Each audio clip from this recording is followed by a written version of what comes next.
mundur dikit boleh. Boleh kan? Kita tungguin yang lainnya dulu.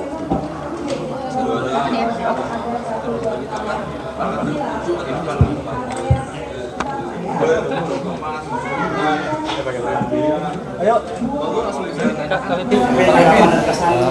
Gimana perasaannya bisa makan di PB Jarum? Ya pastinya senang ya. Ini salah satu penghargaan untuk saya dan ya saya bangga lah bisa menjadi bagian dari Hall of Fame di PB Jarum. Selama ini bisa ceritakan nggak sih sosok yang menjadi panutan Mas Kevin itu siapa? Selama ini di dunia Sebenarnya banyak sekali ya, zaman saya kecil kayak ngeliat Taufik, Mas Sigit, terus kalau dari pemain-pemain luar misalnya kayak Aga, Fuefeng, Cayun, terus Lindan dan lain sebagainya, itu semua menurut saya role model saya lah, karena dari mereka saya bisa melihat dan punya keinginan untuk bisa menjadi seperti mereka. sampai saat ini sampai di pensiun ini, apakah itu sudah sesuai dengan keinginan atau ada hal yang ingin dicapai lagi? Yang pertama-tama pastinya saya sangat bersyukur dengan apa yang sudah saya raih ya. Walaupun ada beberapa yang saya belum bisa dapatkan juga apa yang saya inginkan, cuma menurut saya sih apa yang saya dapat sekarang itu udah lebih dari cukup lah. Maksudnya saya udah dapat blessing untuk bisa sampai sejauh itu sih. Tapi dari semua perjalanan tangkisnya Kak Kevin ini, apa sih yang paling berkesan, yang paling masih diingat sampai sekarang? Yang paling Gelar berkesan juga.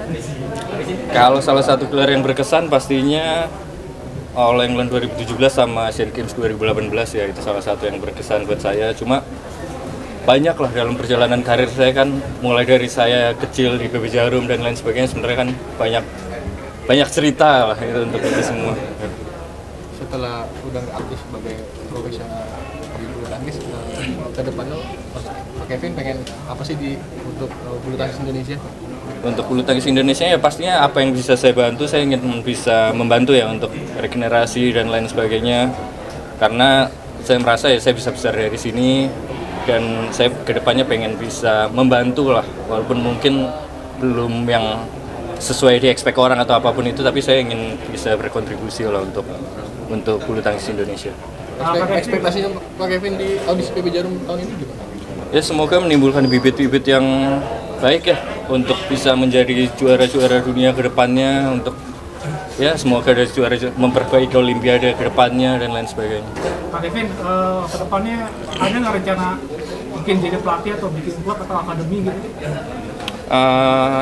Semua nggak ada yang menutup kemungkinan ya, cuma mungkin ya pasti keinginan untuk bikin akademi gitu pasti kepengen lah, cuma kan ya itu tadi, saya yang penting semaksimal mungkin dulu apa yang saya bisa berkontribusi. Sebagai produk alumni audisi ya, ya apa ada pesan-pesan yang mau disampaikan pada peserta tahun ini, Mas? Ya pastinya jangan pernah putus asa ya, pasti kan mungkin kalau bilang percentage lebih banyak yang nggak keterima daripada yang keterima ya. Untuk yang nggak keterima jangan berkecil hati, karena saya juga dulu 2006 juga nggak keterima, tapi harus jadiin itu sebagai motivasi ya untuk bisa berkembang lebih baik, untuk mungkin akhirnya bisa keterima atau mencari klub yang lain dan lain sebagainya untuk berprestasi. Harus ikut berapa kali dengan sampai diterima itu? Boleh cerita sedikit? Dulu saya 2006 saya ikut audisi dan nggak keterima, akhirnya saya 2007 ikut audisi lagi. Tapi sebelum ikut audisi ya saya pasti latihannya dan lain sebagainya lebih lah, untuk karena saya benar-benar punya keinginan untuk bisa masuk. Kesibukannya saat ini apa, Cok? Kesibukannya saat ini ya kerja ya, maksudnya ya kan mesti banyak kecap ya untuk di dunia bisnis dan lain sebagainya. Kemudian masih lanjut, kemudian masih lanjut. Keinginan udah enggak. Udah aman teman-teman? Sampai kapan? Kenapa? Di Kudus sampai kapan ini? Di Kudus ya beberapa hari ke depan.